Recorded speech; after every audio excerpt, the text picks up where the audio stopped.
கருவேப்பிலை வேணால் நாங்கள் குழந்தைங்க ஒதுக்கி வைக்கிறாங்களா, அப்போ இந்த கருவேப்பிலை சட்னி செஞ்சு கொடுங்க. 5 நிமிஷத்தில் செஞ்சிடலாம்.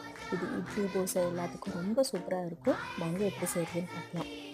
இந்த சட்னி செய்கிறதுக்கு ஒரு கொத்து கருவேப்பிலை எடுத்துக்கோங்க. இந்த மாதிரி ஒரு கைப்பிடி இலையை எடுத்துகிட்டு நல்லா வாஷ் பண்ணிவிட்டு யூஸ் பண்ணிக்கோங்க. இது கூட கொஞ்சமாக ஒரு கை தேங்காய் எடுத்துக்கோங்க. அது கூட ஒரு 10 to 15 சின்ன வெங்காயத்தை உரித்து வாஷ் பண்ணி அதையும் எடுத்துக்கோங்க. ஒரு எலுமிச்சம்பழம் சைஸ் அளவு புளி. நான் இன்றைக்கி பச்சை மிளகாய் யூஸ் பண்ணியிருக்கேன். காரத்துக்கு தகுந்த மாதிரி நீங்கள் வேணும்னா வரமிளகாய் கூட யூஸ் பண்ணிக்கலாம்.